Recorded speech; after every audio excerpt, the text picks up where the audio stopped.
Hello, everybody. My name is Cathy Burrell, and I'm an entrepreneur in residence at WeBC. Before we get started, I just want to let everybody know that I'd like to acknowledge that we're gathered here today in Kelowna on the traditional and unceded territory of the Okanagan Syilx people. We recognize, honor, and respect the presence of Indigenous people, past, present, and future on this land. So thank you all for being here today. If you don't know where you're joining us from today, if you're not sure what traditional territory you're on, Jen has posted a link in our chat today, and we'd love to hear from you. If you want to put in where you're joining us from, it's such a large group, and BC is such a large province. We also want to let you all know that today, if you have an idea for a webinar, something that you're just dying to learn more about, we'd love to hear from you. And there's going to be a feedback poll at the end of the webinar today. So please go ahead and type into the feedback poll at the end of the session what you'd like to see more of. And as I said before, I think I'm Cathy Burrell. I work in client service at WeBC. I'm the client services coordinator and a facilitator for some of these sessions. Okay, I just want to let you know a little bit about what we offer before we get started. We offer support for your small business journey. We offer financing to get your business started. We offer operating capital to fuel your growth. And we offer more flexibility than traditional lenders because we take a holistic approach and provide loans based on your business's viability, not based on formulas like many banks do. This means we provide loans to a diverse range of women-owned businesses and support you with integrated services, including complementary training, mentoring, and business advising. So the big thing to take from that is if you were to get a loan from WeBC for the entire term of your loan, which could be 5 years, you would be offered free mentoring and free business advising. That is our #1 superpower here at WeBC.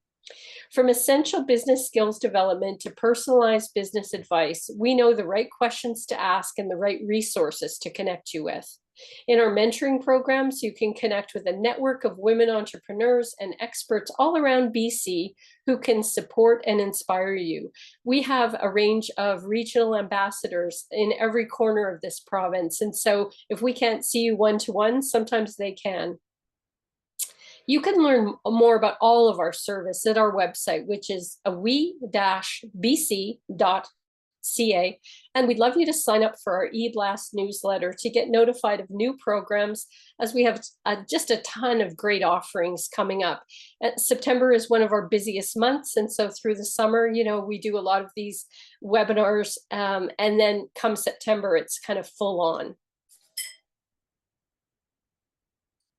Okay, we're going to get started today. What are we going to learn? We're going to discover effective strategies for selling goods and services to the federal government without the complexity of lengthy requests for proposals. Those are RFPs. We're thrilled to have back with us again Payne. He's a socio-economic entrepreneur who has personally been involved in over $200 million worth of contracts with the federal government and was once its 3rd largest supplier. So in this workshop today, Barry's going to show you how you can use proactive disclosures, which is the government information provided for transparency, to optimize your engagement with the government. He'll also explain the importance of networking in navigating government procurement landscapes and pinpoint the key opportunities to maximize your business's potential. Barry is well aware that many of our clients on this webinar today that have small businesses are not interested in multi-million-dollar projects. And Barry's going to talk to the idea that you can sell to the government no matter what your size is of your business. So Barry, I think you should probably take it away. No worries. Thanks, Cathy, and thanks for having me back. I love doing these kind of webinars. Um, First of all, I'll do a little more introduction to myself. I'm actually coming to you from the Hiawatha First Nation in I call it South Central Ontario, about an hour and a half east of Toronto.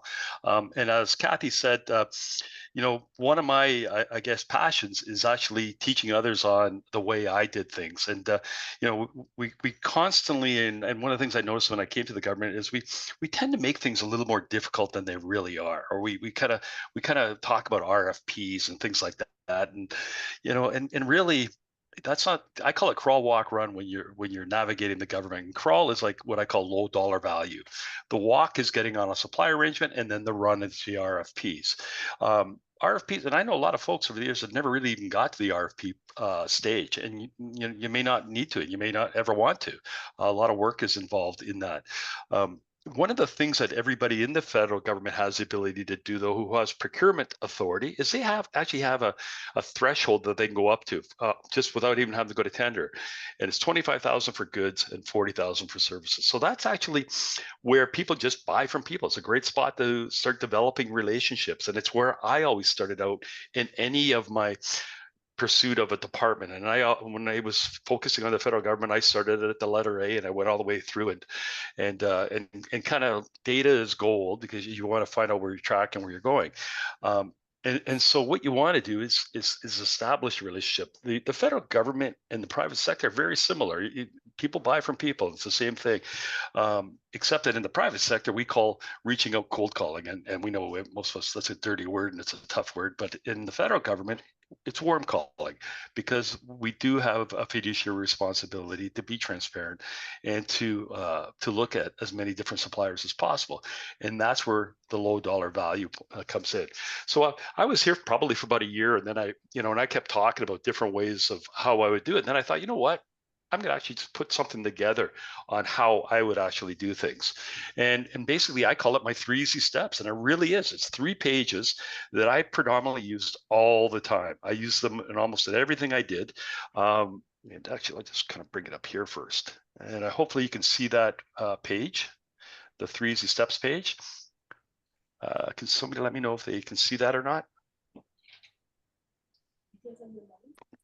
Can you see the 3 easy steps? Yeah, Okay, great. Okay, so one of the things that I did just before I came on in the chat, I posted the hyperlinks for these 3 pages. And this is something I do when I do one-on-one coaching. It's just 3 simple pages. The first page is the disclosures page. The second page is our phone book. And the third page is our actual, what we call SOLs, or standing offers. So as I mentioned earlier, and actually the 23 to 24 billion annually, last I heard we're up to 27 billion. So I'm going to have to change that, which is a great number. Government spending more, but who knows after the next election. And as I mentioned, purchases below 25,000 or 40,000 for services is what we call low dollar value. And something to keep in mind is that last year, we did over 2 million credit card transactions, and credit card transactions go up to $10,000. So we actually did over 2 million under $10,000 transactions, which tells you there's a lot of low dollar value business going on. And that's a space you want to be in. So the first page that I posted in that chat, and if you like, you can follow along with me on this and put it on your own computer, do the hyperlink and bookmark it, is what I call search government contracts over $10,000. When you go into this site, it allows you to look up anything we bought since 2009 over 10K. As I said, under 10K is credit card transactions. So when you go to this page, you click on the hyperlink, it's going to bring you to a page that looks just like this. And I can hear somebody talking in the background. Can somebody mute somebody needs, okay. Anyhow, so you can actually search by keywords in this search line. Anything that pertains to your industry, keywords like in my industry, I had started my first business was a company called Adirondack Technologies Furniture. And just the name alone that should kind of tell you how long I was around, because back then the supplier list, which were printed, it was prior pre-computer time, everything was compiled list. Adirondack, you wanted to be the letter A because 15 pages down, they would have never got to you. And so I was in the furniture business, and that's how I started. I was building offices for the federal government, the cubicles. That's all called furniture. And so I would actually use something like the word furniture if it was for me, and it would, I'd go in there, and what it does is it gives you a when it hits the word or the keyword search, it'll actually highlight it. In this case, on this example, I used low dollar value. And as you can see, it populated, it gave me a page on low dollar value. And a couple things on this that I should point out. The first one where it says click for details, you can actually click on the company that was awarded the contract, and it'll give you some extra background information on it. The other thing the second arrow points out 3 zeros. When you see that, that's typically an indication that it's a supply arrangement or a standing offer. And then the additional comments was it was a low dollar value procurement. So it's a great place to play. And I'm going to toggle back and forth because we're going to take from here, because we saw that the organization that bought it or did this low dollar value was actually Public Services and Procurement Canada. In a lot of cases, when you click on the company that was awarded, it'll actually tell you not only the department that bought it, but also the person who bought it. And so what do we do with this information? We want to be able to figure out how to reach that person or department that just did that procurement. So we go to something we call our GEDS, or Government Electronic Directory Service. This directory lists everybody in the entire Canadian federal government except for Canadian, National Defense, RSMP, and CSIS, just for security reasons. But what you can do is you can reach out to your local Procurement Assistance Canada office, and they can help you find the particular people that you'd want to talk to in those departments. Okay, so it's not like they're off base or anything. We just don't publish their information. Okay, so we go to that particular page, and I always keep that first page open, by the way. I don't close any of the 3 pages because I toggle back and forth between them when I'm working. And so when I go to the Government Electronic Directory, this is the very first page, so to speak, the landing page. You can use keyword searches. Typically, the keyword searches I would use here if I was starting out from a generic perspective would be words like contracting or procurement. And that would bring you right to the folks in those departments that look after contracting or procurement. So they're kind of the administrators, and they're kind of the navigators as well. They can actually help you navigate on who to talk to in the department. But you can also use keyword searches, like if it was like furniture, like I know it would be a facilities person. I would actually type in the word facilities and kind of find people with that in their title. Learning services or training, you can put words like that, and they could have those in their title as well.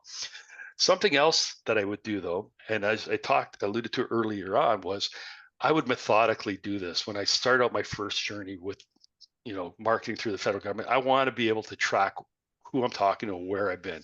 So what I do is I actually don't use the very first page. I actually go over to this little box, and you scroll down at departmental listings. And what it allows me to do is then methodically, start at the letter A and work my way down. I think the last time I counted, there's 172 departments. So there's a lot of opportunity, a lot of low dollar value things happening. And it's just a matter of reaching out. And so what you would do with those departments is you could navigate. It's a hierarchical. So if you had procurement, you could work your way up and down, seeing where they kind of stand in the department, that sort of thing. The third page and this is my favorite page because there's a lot to this page. It's a standing offer supply arrangement, or SOSIS as we call them. This is an Excel spreadsheet. It's something you don't want to print. It'd probably be 2 or 3 inches thick when you print it. And the thing is, it's a live document, and so it's updated all the time. Something I'd like to point out about the reason we have this list: we create supply arrangements and standing offers for anything we buy a lot of. So if we buy a lot of something, we will actually create a supply arrangement or standing offer. It's just an easier way for procurement people to find vendors that do that. So this document, or this directories, not only helps you kind of see, the contracts that exist in it, but it'll also show you what we buy a lot of. And I tell people, you know what, sometimes you're bored, just start at line 1 and scroll through, and you'll see everything that we buy a lot of. So you can actually look at opportunities. And for those of you that are in consulting or pro services space, it's also a good way to find organizations that hold contracts that you could be like a subcontractor for as well. So that's what was great about it. So as I said, bookmark these 3 pages, and this is what it'll look like when you come to the SOSA page. There's the URL, you can download it, and once you download it, it'll open up and it'll look like something like this. And again, like I said, it's line by line, you can go through the whole thing. Again, it's keyword, which is great that everything the federal government does in terms of search, you can use keyword search, and you can see where the arrow is in the editing. You click on that, a little box will pop up, and you can put your keyword in there. And in this case, I used the word Adirondack, which was my company. It's shut down in 2015, so I don't have to worry about any conflict of interest. But so I used the word Adirondack here in my case because I was looking to see what supply arrangements I had. But I could have used the word furniture, seating, any of those things that apply to that industry. And so it would then, once it hits, it'll populate, and you can kind of see at line 412 on the left. It kind of highlights a little bit green, and you can scroll across all the way to the right, and it'll actually give you the supply arrangement or standing offer number. And what you can do with that, something else I like to do is I use Google a lot, or I did use Google a lot, and I would just pop that into Google, and it's going to tell you particulars about that particular supply arrangement. It'll even tell you other companies that are on it. And if you look actually around the Adirondack and 412 up and down, you'll see that there's other companies. So you can actually see who your competitors are, that sort of thing. So it's a wonderful device for looking after it. And basically, that's the 3 steps that I work on and sharing to people. Typically what I do is like I just did, I go through, I show you how to use it. And something we will do at the end of this, if you like, is we can have them send out this presentation, and it'll actually, and I have a, excuse me, with the like how to do it and find it and how to use the actual, excuse me, how to use the 3 steps. So that's essentially it. It's pretty simple. And as I said, I did over $200 million doing this in my lifetime. That was over 20 years given. But it's a good way to start, get your feet wet, get comfortable with departments. And by the way, every department has a different, I'm going to say, personality or philosophy on how they do things. And so that gives you a little insight into it. Excuse me. When I first started, I used to get a lot of people saying, well, I do catering. I was like, wow, that's a tough one. And you know what I did?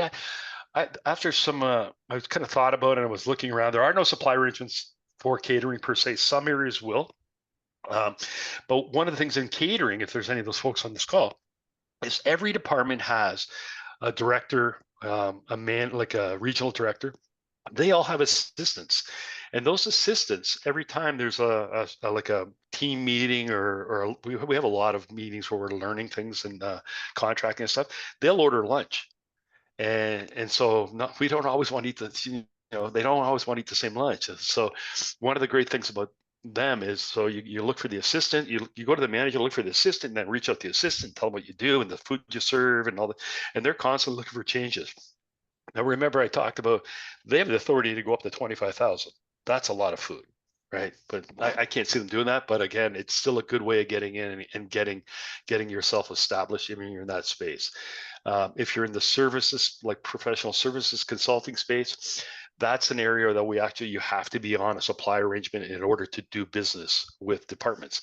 But again, once you're on that supply arrangement, the rules of low dollar value can apply again. You can start out, I call it glorified sole sourcing to you.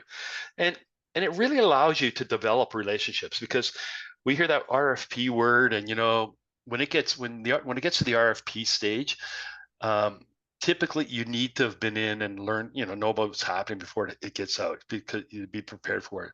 But by being involved in the process and getting to know people, some products and services have many different nuances to them. And by developing relationships with departments through, the low dollar value and getting a supply range, you can actually give them feedback feedback so that when they put an RFP together, it isn't very, what I would call pigeonholed or very narrow in scope. It could be very broad. So and the whole thing about RFPs is somebody gave somebody the information to write those RFPs, and that comes from industry. And that's why it's so important getting involved way beforehand, before it gets to the RFP stage, because you may have a nuance or something that you do that nobody else does, which they can include in there as well. So Barry, Especially with technology. Yeah. Barry, it's Cathy Burrell. I just wanted to Mm-hmm. know whether I know that there's probably some questions from your 3 steps, and I just wanted to let everybody know that instead of waiting at the very end to questions, if you've got a Yeah. question now, go ahead and raise your hand or unmute yourself.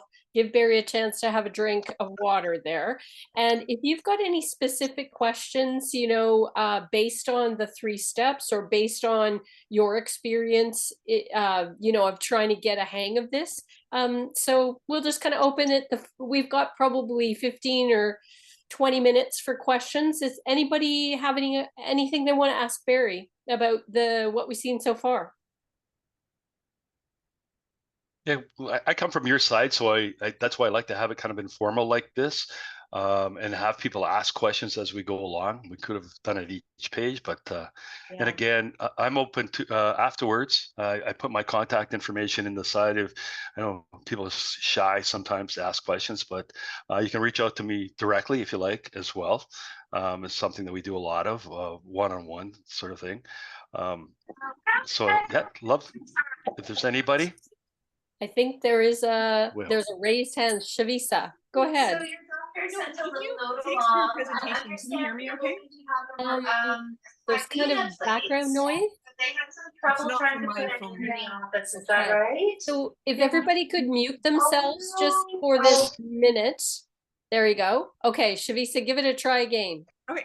Thanks, Barry, for your presentation. It's really useful and great to see an insider's perspective. Can you speak more to folks who are offering services as opposed to concrete items, and how one goes about offering sometimes very particular services? Yeah, that's a good question, because when I hear the word services, I kind of lump it in with what I call consulting or pro services, which the government buys a lot of. And so something like that, typically, depending on the actual services, but anything typically that involves consulting, there's a supply arrangement, and it's a mandatory supply arrangement, which means you need to be on that list, pre-qualified list, in order for the government to procure from you. But the great thing about that list, or that the pro services, is it refreshes every 3 months. So it's not one of these ones that come around once a year. So it's a great time. It's easy to get on. You don't have to be in business very long, depending on the service that you're doing to get on. It's just, I call it a glorified business license, really. And once you're on that list, then you can revert back to what I said, the low dollar value. And services, they allow up to $40,000. So that's not bad. You don't have to you don't have to win an RFP. You can couple those a year and you're doing great. And it also allows for much better margins, because typically the higher up you go in pro services, multi-million dollars or $1 million, those are very, very competitive. And one of the things I like to explain to people on that particular area is, when I say competitive, big companies will actually go in, like I'm talking at 1% profit or 0% profit just to get in the door. There's a philosophy or a strategy. They have a bigger strategy.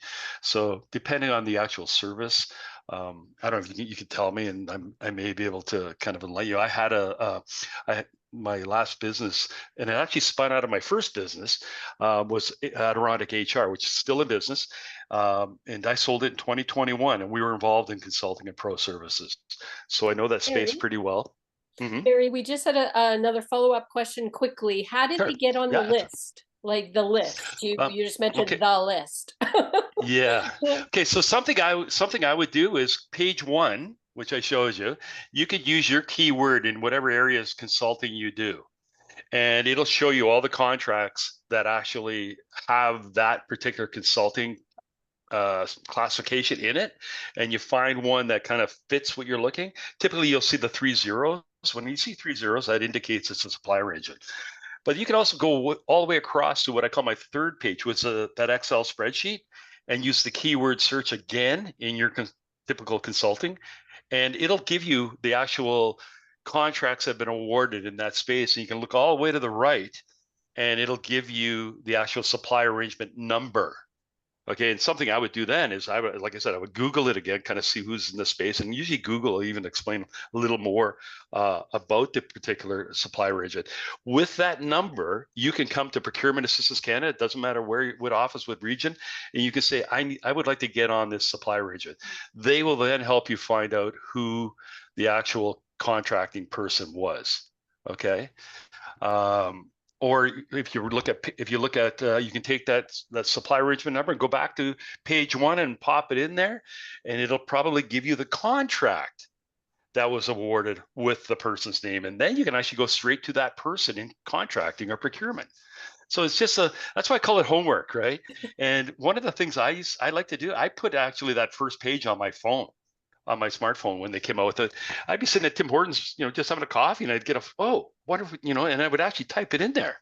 It was great for that. So right. Just before you forget your thought, right? The other thing we can do is after this, it's like I saved everything from the private sector, and I was involved when they were doing the modernization of pro services as an Indigenous supplier. I have lists of every category of consulting we do and how much we actually spend per category. I'm glad to share that with you as well. So if you could reach out to me, I'll share that with you. Barry, there was another follow-up question by Vidhu. Yep. Vidhu, are you able to ask your question, or do you want us to read it from the chat? Yeah, sure. Thank you. Can you hear me? Yes, okay. We can hear you. Okay, perfect. Thank you. Thank you, Barry. And thank you, Shafisa, for also opening up that question. So I wanted to know if for the consulting kind of services, does the business need to be more kind of an incorporated structure, or even the sole proprietors may be eligible as well? If you may shed light on that. Thank you. That's a great, you're the first person to actually ask that a long time, because I actually addressed that in my business, because I started 25 years ago, and I actually started as I've done contracts as a sole, sole proprietor, and I've done contracting. To answer the question, the way I had it explained to me by the federal government, they prefer you to be incorporated. Not because they want you to spend money, but when they explained it to me, it made a lot of sense. That if it's a good or something happens or something like that, you're protected personally by being incorporated, right? And like in the case that they used for me back then, you're selling computers, like hardware, and computer catches fire on a desk. Well, if you're an incorporated company, there's no personal liability on you at that point. But if you're a sole proprietor, there could be. But in consulting, I'm going to use that famous government word. It depends. Okay. And what I mean by that is there's a lot of consulting, like I'll use like trauma training. Like we have people that do trauma training. We have people that do mental health and that sort of. I pretty much guarantee you that they're probably using sole proprietorship type businesses, right? So again, it depends, like depending on the scope of the project, that sort of stuff. But there's nothing to stop you from getting involved being a sole proprietor at all. Right, we're here to encourage people to get in business, and so there's no barrier to that. Okay, something else you can do as well, just a little tip and a trick is, if you actually have some experience in a particular area, I would actually go look at the Excel spreadsheet again, using if you're a sole proprietor, using keyword search in your area of expertise, and find out big organizations that hold that supply arrangement and reach out to them.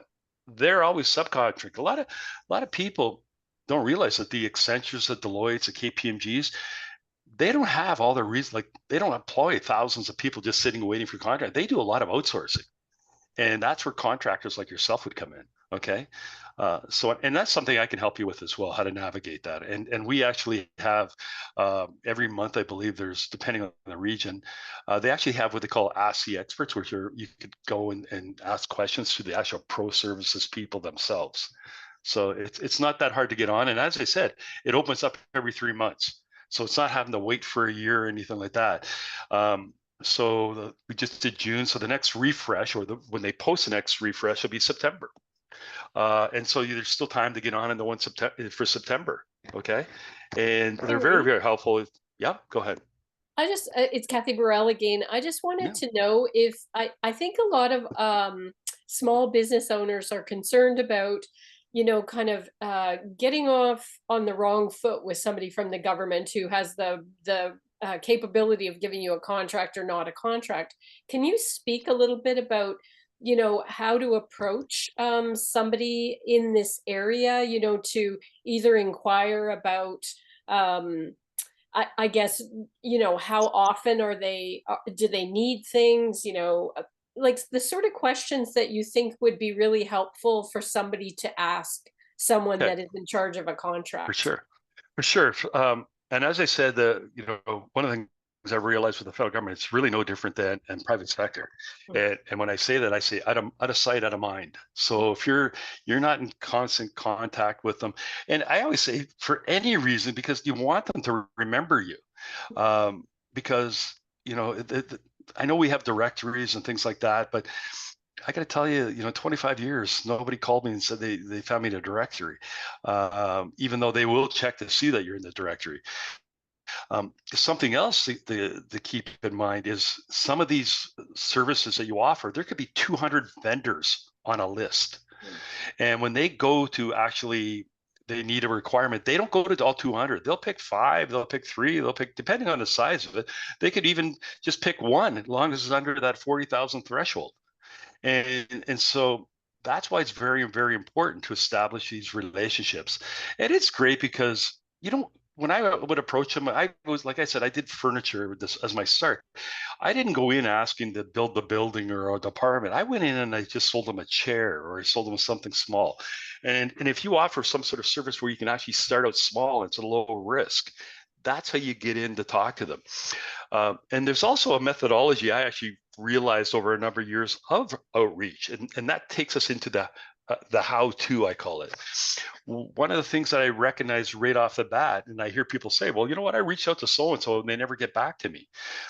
One of the things I've learned over time was they get hundreds of people reaching out. And you know what? They reach out once, we never hear from them again. So obviously they weren't too serious. And so I kind of started following and tracking what I was doing. And I realized I called it a 5-step process. It sounds like everything I do is in steps. But really, it was a 5 steps. So the first step, I would just reach out to whoever it was to make that connection. And I would say, hi, so-and-so, I'd like to set up a time to have a brief chat with you about your department. Chances are they're never going to read it because they have so many. You're just like the other 100 that reached out that day. But I would actually use something called HubSpot, which was a free CRM.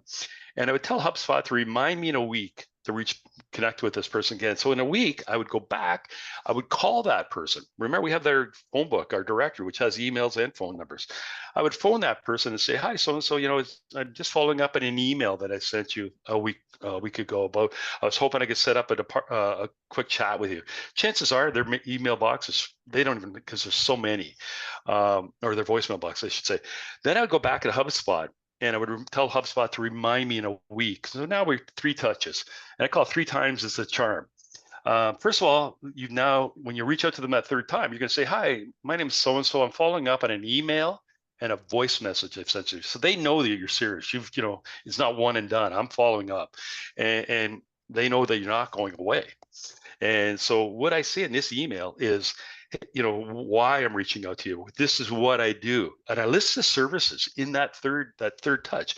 And the reason for that is this person may not be that person that looks after you, but what they're going to want to do is they know you're serious. So they're actually going to CC in the person that does look after that. So now you actually have the correct person. And in my case, I usually started at a rent manager or director or something like that, asking for directions.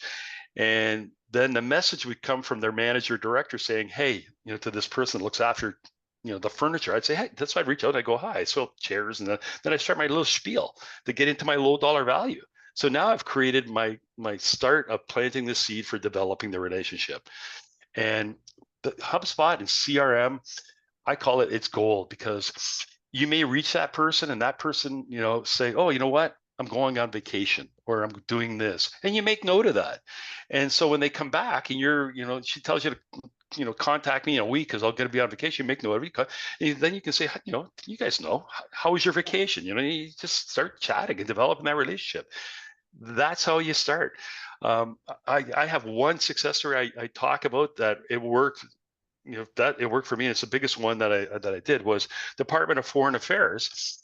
And so obviously it's further down my list. So I went through a number of departments before I got to Foreign Affairs. And when I got to them, they had a contract in place with another organization. It was actually an American company. And I didn't go in asking to replace that company or anything. I just, I said, hey, we sell chairs too. And we talk about all the different products. Eventually we found something that, they didn't buy everything from that company. And chairs, everybody buys different chairs. And just like even consulting, they use all very consulting. I sold them a chair. And what I liked about selling the chair was I got to deliver the chair, in that case to Ottawa. I got paid for delivery, so it's great. But I get to talk to them, and over a period of time, it went from a chair, a desk, a station, and it just kept kind of building. 3 years later, they went to RFP, and we bid on the RFP. Now, I've had 3 years to learn about the department. I've had 3 years, you're learning about the process. I bid on the RFP, and we won it. And then it really took off. We ended up doing all going foreign affairs offices all in Ottawa. We did their whole on Sussex. My friends, the Americans at that time, bugged Angela Merkel's cell phone. So I was even more proactive that I sent out an email to the embassies around the world, Paris, London, and to the ambassadors, say, hey, if they can bug Angela Merkel's cell phone, what do you think they can do to a workstation with 4,000 pieces? I can be Trump too, And so I ended up getting London and Paris and all this. Like, it was crazy. So there's just proactive, just like you would in the private sector. And it's all relationships. People buy from relationships. The only place that doesn't apply is in an RFP. But if you do all the steps beforehand, and when you get to the RFP, you're in the game just like everybody else. Thanks, Barry. We've got another question, but Okay. that explanation is just gold. I mean, so many of us after COVID have forgotten what it's like to talk to humans, like we're just kind of sitting in our own little world. And the idea is it's tried and true, persistence, step by step, and actually, kind of getting to know the person that perhaps could give you the contract. So it's fantastic. Go ahead. I was going to say the greatest thing that came out of COVID is what we're doing now. Federal government employees, there's no more, you hear them, they don't want to return to downtown Ottawa, right? They don't. So virtual meetings has become the standard. And that's great because it's leveled the playing field. You don't need to be in downtown Ottawa now to go have a coffee, right? That's the greatest thing I've seen it happening. It's really, really opened up the doors to small business. I think where the people that are having a hard time are the big guys, the big, I shouldn't be naming them, but because they were always in person. Well, now there isn't so much of that, right? No, so it's really allowed. You can put a fancy background, and then they don't know where. You can have a fancy office too, but it really has allowed you. All right, sorry, go ahead. That's okay, Shavisa. You've been waiting patiently. You've got a question. Oh, you're on mute. Thank you kindly. So you mentioned this mandatory pre-qualified list that refreshes every 3 months. Yep, so correct. September next. Can we just get clarification of which link that list is on? And then can you tell us the elements that we can pre-prepare to be ready for September? Yes. So, and you know what, Shavisa, you and I can talk after this too. It'll be a little easier. But for those that are listening, I would actually go to the Excel spreadsheet, keyword search, and use your keywords for your type of consulting in there. And it's going to give you the companies that actually have that particular supply arrangement. That'll give you the supply arrangement number. Then you can take that number and go back to page 1, as I said, and put it in there. Okay. And usually it'll show up who the contracting person was. But you and I can talk about this after. I'd love to help you work through it. Okay. Awesome. And that's the great thing about this, like Barry is our in to get, you organized through this process. So there's no excuse not to give Barry a call, and all his contact information is going to be in the follow-up email that we send tomorrow. And sorry, Barry, but you're going to get a lot of emails. That's okay. Something else I got to put some things in for the people in BC, PAC BC. I work at a PAC BC, but I cover the country. Got to tell you, the team in PAC BC is by far the best team in the country. Mm, There are some senior people, like we go to them, like great. Daniel Sandoz and Sarah, and like they know their stuff. So you're not other regions. We have to go find somebody, but in Pac BC, they're there, right? Oh, good. So that's one of the great things you're fortunate to have. Excellent. So does anybody have any other questions for Barry or about the process so far? Go ahead and raise your hand, unmute yourself.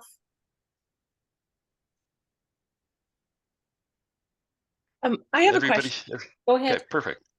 Hi, Barry. My name's Hi. Narina, Vancouver based. And I was looking at the search link and I didn't see like specifically for the commodity that my business offers.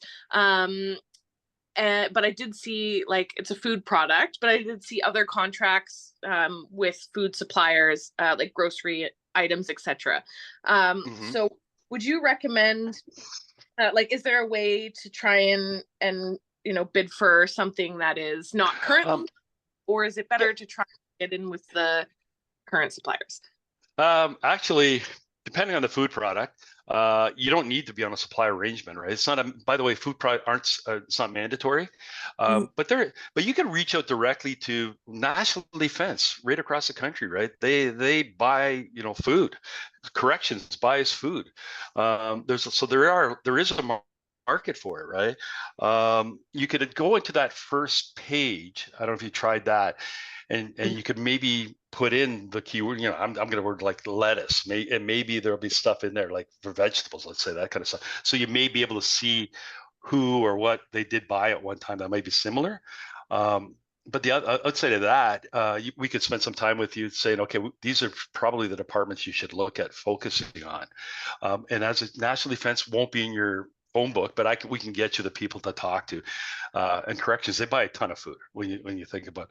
The other thing you can also do is work with. You touched on yourself. Maybe reach out to a supplier that's on the list. There's nothing stopping you from doing that as well.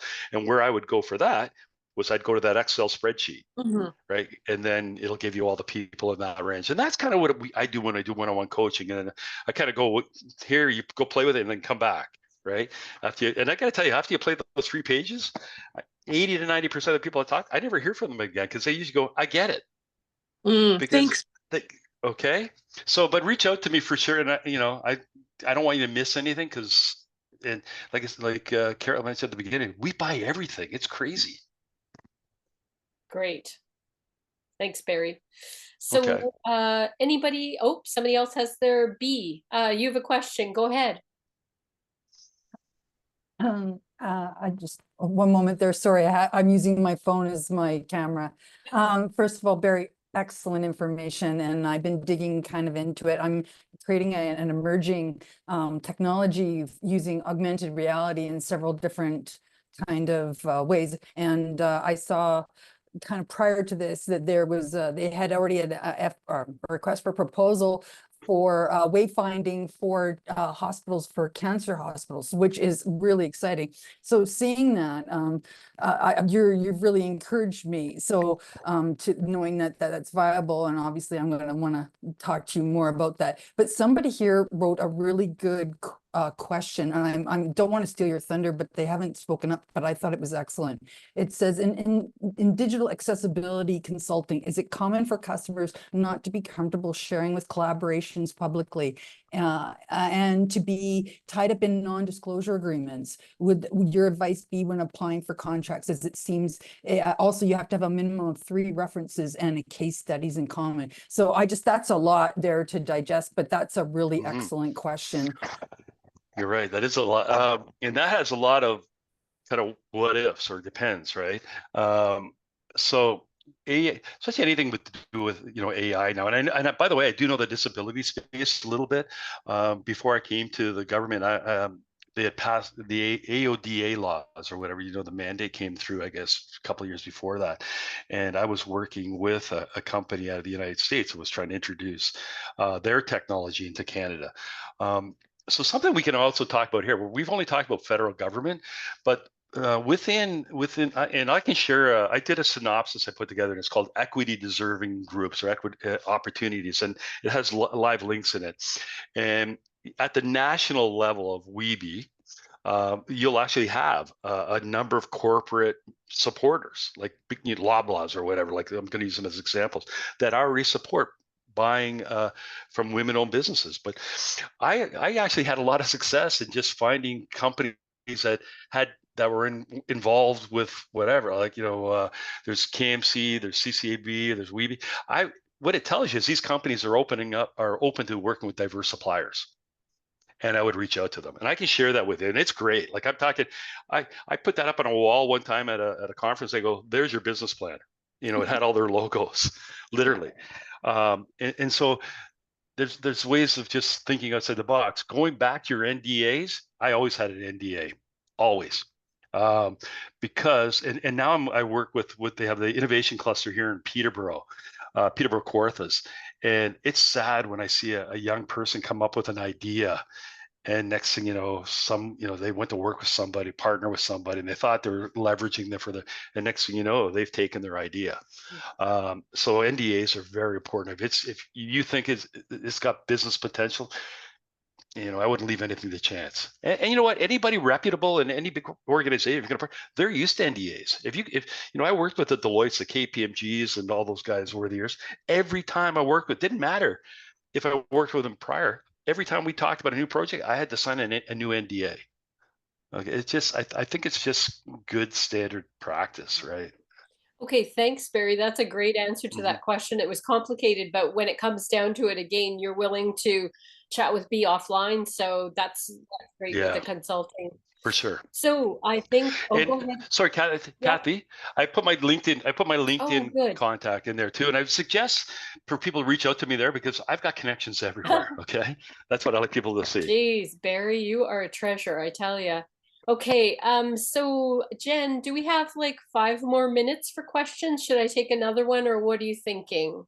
Yeah, no, we can do another 5 minutes and then we'll close it down. Any other questions? And then we'll just kind of, do our little wrap up. But rest assured, everybody, Barry's contact information, including his LinkedIn, which is great, is going to be provided for you tomorrow in an email. But again, if there's some burning question you've got now or some comment you have, even about the session today, we've been getting such great comments on, the transparency and the willingness to share the information, because I think people always think that, something like this is kind of magic, and you have to be a special person to get in on it. So, wonderful. Something we might be able to do, if you like, is we could take we could do a little webinars after this and do each page at a time. Yes, that would be great. If folks would like to do that, right? We'll just do one page, like the first page, and we'll all just throw keywords out and we'll work on it. Then we do page 2 at another time, and then page 3, right? And I think you guys would love that. And it's incredible. It really is. It's way easier than you think it is. Yeah, for sure. Yeah, we've just got a million comments saying that would be fantastic. So I think we'll let Brandy know for sure. So that would be great. Yeah.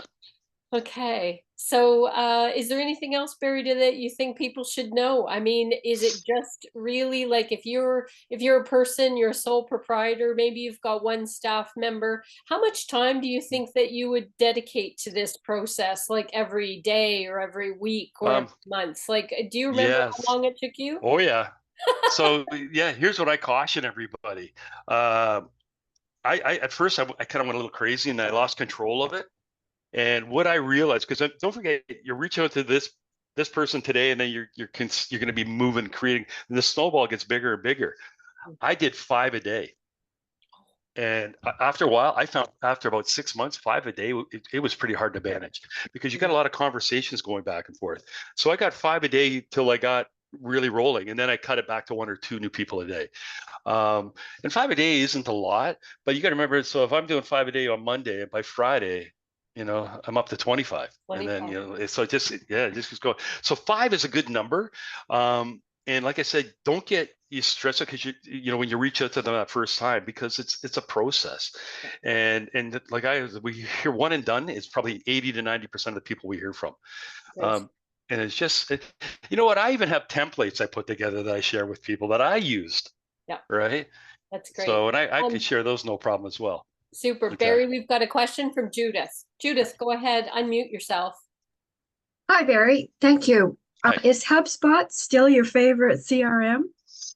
It's the only one I know of because well, I was free. I'm still I haven't been in business since 2021. So, and it's funny. Even when I was in business, and that was at Ironic, the HR company. We had our company CRM, but I always, I got used to HubSpot. And the greatest thing that happened in HubSpot, they came up with this idea of I could program it to send a little short note out every 3 months, and it would say, "Hi, how you doing? Just wanted to check up and see how everything's going." And it didn't say HubSpot, but it looked like it came out of my actual email. You wouldn't believe how many calls I would get from people going, "Hey, yeah, you know what? I was thinking if I'd give you a call." That's how you stay in front of their mind, right? Out of sight, out of mind. I can't tell people how important it is. I used to make up the stupidest excuse to just try to, I would even call a person or email a person by accident and go, "Oh, sorry, I emailed the wrong person." Now she remembers me again. Exactly. Right. Great. I'm telling you. So in that industry, there's going to be categories where there's 200 vendors. They're never going to remember the people that don't reach out all the time. Right. Yeah. And I mean, this is all part of everybody's marketing strategy. If you decide to do this, I mean, you have to kind of do it in such a way that it's as methodical as doing a reel on Instagram or, posting it to Twitter or something. I mean, it's or sharing industry information. It's huge, right? Yeah. Giving them something. They don't have time to go look for the newest, the latest and greatest, like the AI and stuff. I would share that, like little tidbits. I wouldn't give them, so you're educating them a little bit. You just need a reason to kind of constantly reach out. And that's why CRM is going to become your best friend, because you need to constantly reach out. And Barry, for people that don't know what CRM is, it's customer relations management. There you go. Yeah, I believe so. Yeah. So it's just kind of a way to make sure that you're on track, not relying on your memory. It's an app or, something that will help you do that. I called it my honeydew list. So I took it out of the home life and put it into business life. And that's all it really was prompting me, right? That I got to do this. I got to reach out to this person again. Yeah. And I'm sure that there's other ones. The small businesses are on here, and HubSpot was free. Yeah. Right. And I think it was free up to 1,000 connections. Well, by the time, if you get 1,000 contacts, chances are you don't need HubSpot. Oh. You're ready to go the next step. You're on the beach in Hawaii at that point. Yeah. Okay, it's 5 minutes to, and so Barry, I'm going to share my screen, and then we'll kind of get going. Wonderful. So that's good. And there we go. Oops, there we go. Share. Oops, there we go. All right. Well, welcome. I just want to thank Barry again for this fantastic session. Oh. I mean, again, having a connection like this at the federal government is unbelievable. And we really appreciate your time, Barry. And anybody that doesn't take advantage of Barry's expertise, I mean, really, it's a golden opportunity. So thanks so much. And we will certainly look into the whole 1, 2, 3 thing, because I think a couple of webinars on that would be excellent. So I should mention, I'm going to be in Vancouver the week of August 26th to September 1st. Okay. I'm going to be IWC, Indigenous Women's Entrepreneurs or something. So I'll be at the office all week that week. Great. So if anybody wants to get together, chat, let me know. Okay, just reach out to me. I'll be working there for a week. That's fantastic. Okay, so that's great. So thanks, Barry. I just want to mention, thank you, guys. Again, there's some upcoming promotions that we've got. This is a big thing with WeBC. We've started these SMART programs.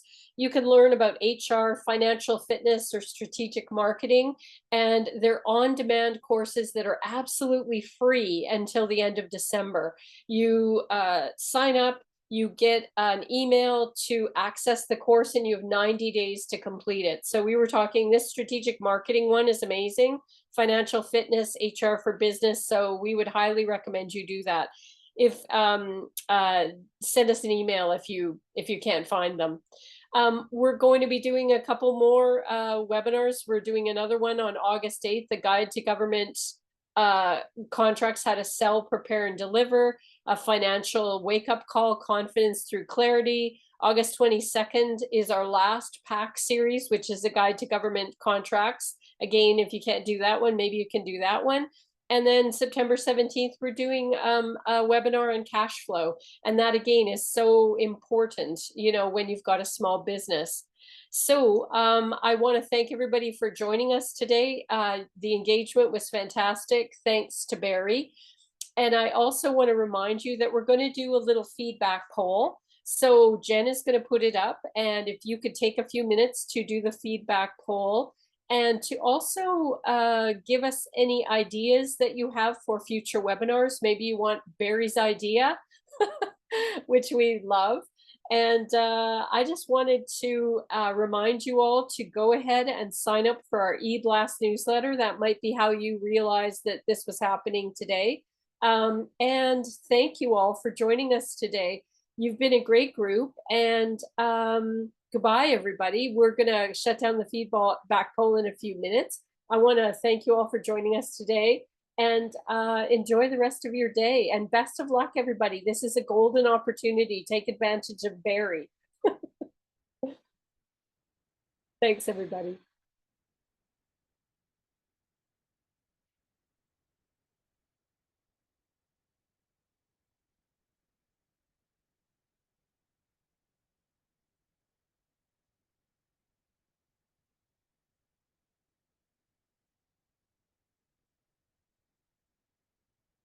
Okay, everybody's done the poll. Fantastic. Thanks, everybody. We'll see you another time. Go ahead, Jen. You can shut it down anytime you're ready. Have a great day, everybody.